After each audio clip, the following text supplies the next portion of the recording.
Contribuer au renforcement du management et du leadership des chefs d'arrondissement, développer, capitaliser et fructifier les expériences de gestion des arrondissements pour renforcer les capacités de ceux membres, les accompagner dans l'animation des vies politiques, sociales, sportives et culturelles dans leurs arrondissements sont entre autres quelques-uns des objectifs de l'Association nationale des chefs d'arrondissement du Bénin. Un creuset porté sur les fonds baptismaux à l'issue d'un congrès constitutif tenu à Dassa-Zoumé ce samedi 9 décembre 2023. Une initiative qu'a salué le représentant de l'autorité du département des Collines à l'ouverture des travaux, tout en appelant à œuvrer pour l'atteinte des objectifs de la décentralisation. Aujourd'hui, vous avez décidé de fédérer vos efforts pour faire plus effet, pour être plus ensemble.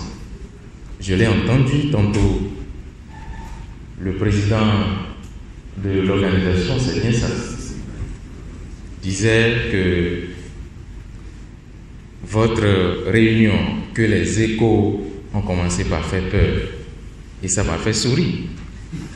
Les échos ne devront pas faire peur, mais les échos doivent plutôt réjouir l'ensemble du peuple béninois.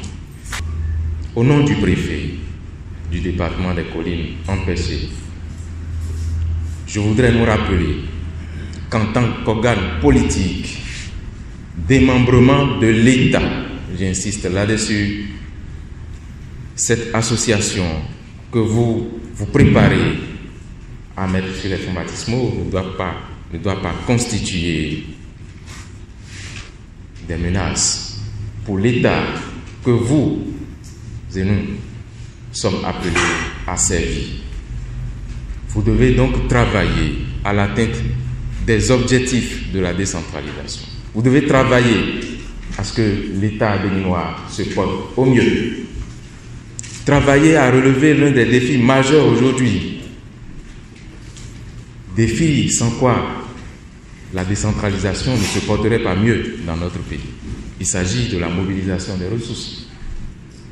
Quoi qu'on dise, si tout ce que vous faites aujourd'hui à travers cette association qui va être mise sur pied, si tout ce que vous faites ne concourt pas à une bonne mobilisation des ressources pour que les communes puissent vivre convenablement, ça veut dire que l'ANACAB sera une association de plus. Ce n'est pas ce que nous vous souhaitons.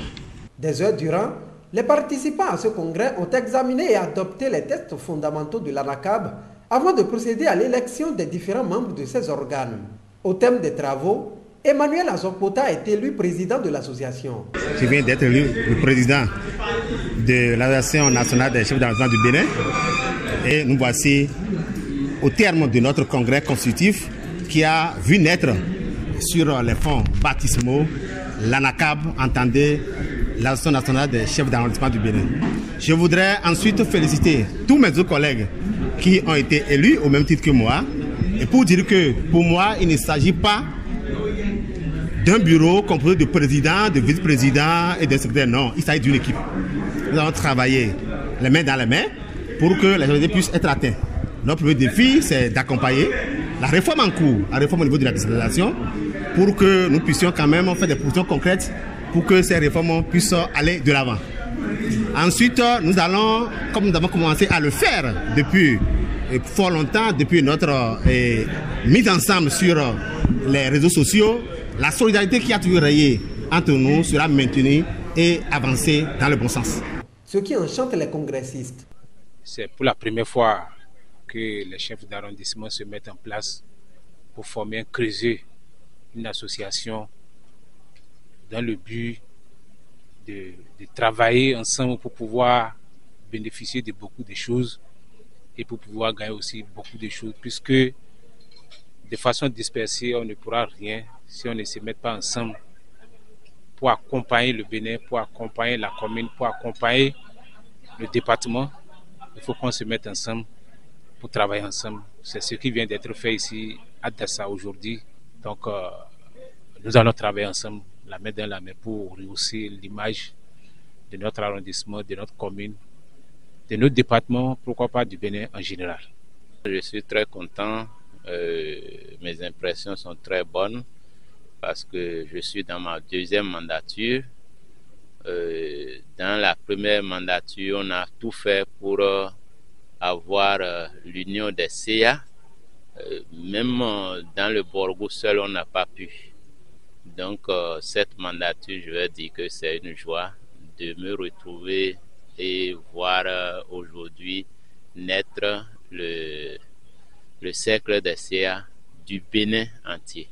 Je suis très content. L'association est née pour faire évoluer les communes davantage et pour faire évoluer ces communes en matière de mobilisation des ressources, surtout. Lorsque ça ne va pas, en congrès, nous sommes dans un creuset, il y a un forum, on échange. Qu'est-ce que nous pouvons apporter de plus pour que chaque commune puisse évoluer? Je suis déjà très content parce que je vais même dire pour la première fois, tous les chefs d'arrondissement du Bénin ont pensé se réunir pour se mettre en association pour pouvoir travailler en synergie pour le développement d'abord de nos communes respectives, de nos arrondissements et du Bénin en général. Donc c'est une bonne chose. Cette association, il faut noter que nous ne l'avons pas mis sur pied pour aller en contradiction avec la loi qui régisse la décentralisation dans le pays. Nous avons pris l'engagement d'accompagner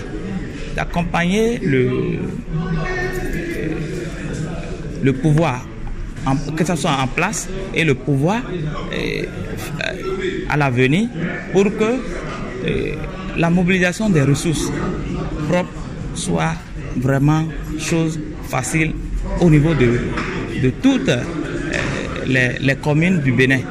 Et nous avons compris aussitôt qu'il y a des choses, des innovations qui se retrouvent dans des communes ailleurs où si nous les CA ne se mettaient pas ensemble, nous n'allons pas bénéficier entre nous de cette opportunité qui est pour nous une manière de rendre plus facile la vie à la population que nous gérons.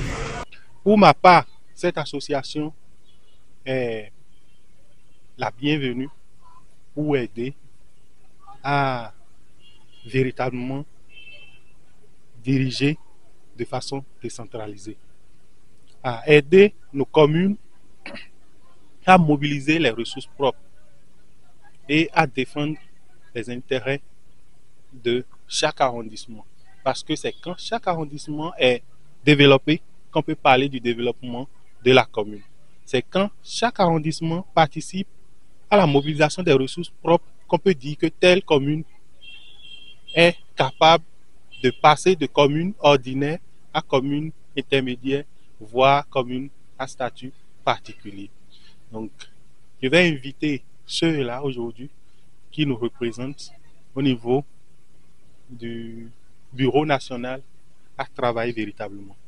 Ils doivent travailler véritablement parce que la mission n'est pas facile, on sait, et comme ils se sont engagés à nous représenter, ils doivent travailler de façon digne pour qu'on puisse avoir les résultats escomptés. Rappelons que l'ANACAB a une durée de vie illimitée et est dirigée par un bureau exécutif de 47 membres.